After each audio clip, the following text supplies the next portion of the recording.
जय श्री राम। ननकू आ गया साहब, बक बक बक बक करने लगा। तरीका है ये, खाम खा मुंह लगता है साहब। अगर संग में काम कर लिया, दिमाग खराब हो गए, एक दो मंत्री क्या चला गया, अखिलेश यादव की तरह पागल हो गया ये। कोई जवाब है? कोई योगी जी का मैच है? गुंडे हैं, चले गए छोड़ के। मैंने कहा देख ले, स्वामी प्रसाद मौर्य कम बड़े अपराधी नहीं थे। वारंट जारी कर दिया कोर्ट ने आज। लेकिन ननकू ठीक हो जा, पागलपंती की बातें कर रहा है। योगी जी का कोई मुकाबला है किसी से? बहुत प्यार से बुलाया साहब मैंने ननकू को। मैं कहा ननकू देख, मैं तेरी 4 साढ़े 4 साल से बकबक सुन रहा हूँ। तेरे इन्हीं कर्मों की वजह से तेरे खिलाफ ईओडब्ल्यू जांच हुई, 6 इंस्पेक्टरों की टीम बनाई गई, 18 जिलों में जांच कराई गई, तेरे दफ्तर में 2 बार हमला कराया गया, एसटीएफ लगाई गई, मकान खाली कराया गया, जिन्हें मानता खत्म कराई गई। तब भी तेरे को समझ नहीं आ रहा, चाह क्या रहा है? जेल जाएगा या टांग पे तेरी गोली मार दे एसटीएफ? बकवास कर रहा है, चुनाव के टाइम पे माहौल खराब कर रहा था। बुलाया मैंने, मैं क्या समझाया, देख रहे ननकू, कोर्ट ने आज स्वामी प्रसाद मौर्य के वारंट जारी कर दिया ना, जेल जाएंगे, जेल। गुंडे थे, अब समझ में आया बीजेपी को, जब कार्रवाई तो भाग के छोड़ के। ननकू बोला कुछ और बचा हो इन सब चीजों में किसी पत्रकार के खिलाफ तो वो भी करा लेना। एक टांग पे नहीं, दोनों टांग पे गोली पड़वाना, और हो सके तो सीधा दिए सीने में। अब आज वैसे ही पत्रकार कहीं मरवाई चुके हो देश में। मगर हर पत्रकार तुम्हारी तरह बिकने वाला नहीं होता गोदी मीडिया। हर पत्रकार गुलाम नहीं होता, हर पत्रकार मौत से डरता नहीं है। इस देश में अगर सच बोलने वाले बंद हो जाएंगे तो झूठों का साम्राज्य हो जाएगा।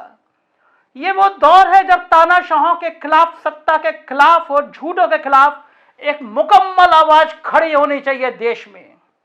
एक ऐसी आवाज खड़ी होनी चाहिए जो बताए कि तानाशाहों से हर कोई डरता नहीं है। एक ऐसी आवाज खड़ी होनी चाहिए जो बताएगी तुम्हारे हिंदू मुसलमान का विरोध करने वाले सेकुलर लोग इस देश में मौजूद हैं। तुम क्या समझते हो? स्वामी प्रसाद मौर्य के खिलाफ आज गिरफ्तारी का वारंट जारी करा के डरा लोगे?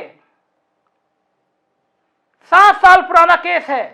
स्वामी प्रसाद मौर्य ने कल इस्तीफा दिया और आज कोर्ट को याद आया वारंट जारी करना है। जज साहब, मैं आपकी काबिलियत पे कोई सवाल नहीं उठा रहा, उठा सकता भी कैसे हूं। कल आप कंटेम्प्ट ऑफ कोर्ट में लगा के आप जेल भेज देंगे। मगर सवाल तो इस देश ने उस दिन उठाया था जब सुप्रीम कोर्ट के रिटायर्ड चीफ जस्टिस ने राज्यसभा का पद स्वीकार करके इस देश की मान मर्यादा को तार तार कर दिया था। सवाल तो तब उठ रहे हैं सुप्रीम कोर्ट पे जब बहुत सारी याचिकाएं जो संदिग्ध तरीके से निपटाई गई और राज्यसभा में जाकर उस जज की आवाज खामोश हो गई। स्वामी प्रसाद मौर्य गोदी मीडिया उन नेताओं में से नहीं है जो तुम्हारे इस वारंट से डर जाएंगे। क्या कर रहे हो लोकतंत्र में? इनकम टैक्स के छापे कहां चले गए? जब अपने ही साथी का 200 करोड़ का माल पकड़ गया तो भूल गए इनकम टैक्स, ईडी याद बुआ गई। तुम लोगों ने तो गोदी मीडिया आंखें बंद कर ली हैं, सवाल नहीं पूछते हो। कभी सुना है कि भारतीय जनता पार्टी का कोई नेता पुलिस कमिश्नर के पद पर अभी तक तैनात है? कानपुर के पुलिस कमिश्नर असीम अरोड़ ने 3 दिन पहले कह दिया मैं बीजेपी ज्वाइन कर रहा हूं, नौकरी से वीआरएस ले रहा हूं। चुनाव आयोग ने तो आंखों पे पट्टी बांध ली है, मुंह पे टेप लगा लिया है। गांधी जी के 3 बंदर हो गए हैं। वो 3 बंदर तो ईमानदार थे, सच देखते थे, सच बोलते थे, सच सुनते थे। इन 3 नमूनों ने तो सच बोलना, सच देखना और सच सुनना बंद कर दिया है। कैसे चुनाव होगा? 2 दिन पहले, 3 दिन पहले एक पुलिस कमिश्नर बीजेपी ज्वाइन करने की बात कर रहा है और इन निर्वाचन आयोग के लोगों को दिखाई नहीं दे रहा है। और गोदी मीडिया तुम्हारे मुंह से जबान नहीं निकल रही, आवाज नहीं निकल रही है, तुम्हारे हाथों की कलम नहीं चल रही है। अरे पाश की उन कविताओं को याद करो जिसने दुनिया में क्रांति लगा दी थी। तुम्हारे जैसे गोदी मीडिया, तुम्हारे जैसे पत्रकारों के लिए लिखा था उसने कि प्रेमिकाओं को खत लिखने वालों, प्रेमिकाओं को खत लिखने वालों, अगर तुम्हारी कलम बांझ हो गई है तो कागजों का गर्भपात मत करो। डूब मरो गोदी मीडिया। अगर तुम लोकतंत्र को बचाने के लिए अपनी आवाज नहीं उठा सकते, तुम ये पूछ नहीं सकते कि ऐसा कौन सा वॉशिंग पाउडर है आपकी वॉशिंग मशीन में कि जब अपराधी, जो दुराचारी आपके पार्टी में होता है तो वो सही होता है और दूसरी पार्टी में चला जाता है तो वो अपराधी हो जाता है, कोर्ट वारंट जारी करने लगते हैं। कोई नहीं पूछते तुम गोदी मीडिया कि तुम्हारे मुख्यमंत्री के जाति विशेष के अपराधियों पे ये प्यार, ये दुलार, ये निखार क्यों आ रहा है? किससे डरते हो गोदी मीडिया? कितने करोड़ रुपए चाहिए? क्या धन दौलत से तुम्हारी जिंदगी चल जाएगी, तुम्हारा पेट भर जाएगा गोदी मीडिया? इनकलाब होगा, इस देश में इनकलाब होगा, इस देश का इतिहास लिखा जाएगा और उसमें लिखा जाएगा कि देश की मीडिया ने अपनी जबान से ली थी और अपने हाथों को कुंद कर लिया था कि कलम ना चले, क्योंकि सत्ता ने उनके मुंह पर चांदी का जूता मार दिया था। अरे तुम्हें पत्रकारिता करते समय नहीं सिखाया गया कि सरकार जो बताती है वो विज्ञापन होता है और जो सरकार छुपाती है वही खबर होती है। तुम जरूर पूछो, 7 साल पुराना केस स्वामी प्रसाद मौर्य का, इस्तीफा देने के अगले दिन वारंट किस स्थिति में जारी हुआ, इस बात पे हाई कोर्ट को जरूर मंथन करना चाहिए। सवाल एक जज का नहीं है, सवाल एक विचार का है, सवाल इन परिस्थितियों का है। आप वारंट जारी करके किसको डराना चाह रहे हैं, सवाल इसका है। क्या न्यायिक प्रक्रिया भी अब नेताओं की चरण वंदना करेगी? हो सकता है जज साहब का कोई अपना तार्किक कारण हो, लेकिन प्रथम दृष्टया तो संदेह पैदा होता ही है कि मंत्री के इस्तीफा देने के 24 घंटे बाद उसका वारंट जारी हो जाता है, वो भी 7 साल पुराने केस में। और ये वही अदालत है, एमपी एमएलए कोर्ट, जो स्वामी चिन्मयानंद को बरी कर देती है। कुछ और बोलूं, इससे काम चल जाएगा। गोदी मीडिया, मुझे पता है तुम बोलोगे नहीं, तुम्हारी जबान नहीं चलेगी, लेकिन देश के 125 करोड़ के लोगों की आवाजें चलने वाली हैं। ये देश देख रहा है, बदहाली देख रहा है, विवशता देख रहा है, व्यवस्था देख रहा है और विनाश काले विपरीते बुद्धि होते देख रहा है।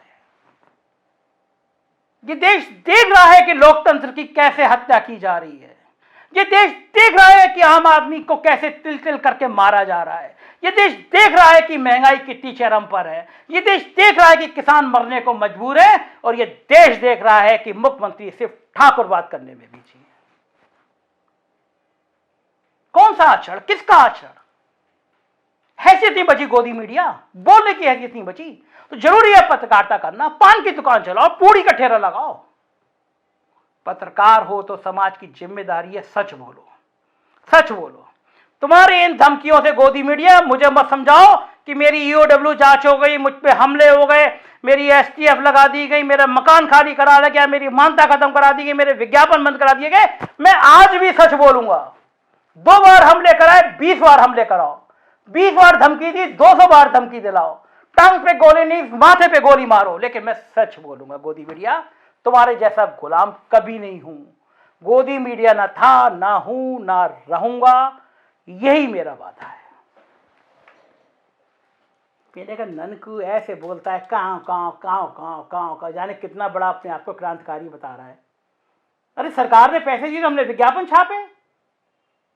ठीक है, हमने माना, तू बोलता रहता है कि सरकार ने हमको 8-10 करोड़ रुपए दिए थानों के आगे होर्डिंग लगाने के, तो भैया कुछ तो काम करेंगे। अगर हमने 8-10 करोड़ रुपए लगाए, हमारा बड़ा अखबार है, थाने के आगे आगे होर्डिंग लगा दी, तो हमने कौन सी शर्म है? अपना काम करना कोई शर्म बात होती है? ठीक नहीं है ननकू, बता रहा हूं, यह आचरण ठीक नहीं है। मैं तेरे को प्यार करता था, तूने मेरे संग पत्रकारिता की, इसलिए मैंने तुझे बुला लिया। ठीक नहीं है तेरा यह आचरण।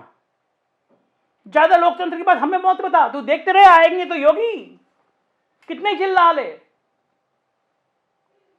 पता इस तस्वीर में क्या है? मान लो योगी जी की तबीयत ठीक नहीं होगी, योगी जी थोड़े उदास होकर बैठ गए होंगे, उनकी तस्वीर की बात कर रहा है कि तस्वीर में उदास होकर बैठे हुए। अरे दिल्ली गए, थक गए होंगे, तो इस तस्वीर से ऐसी बेइज्जती की क्यों बात कर रहा है?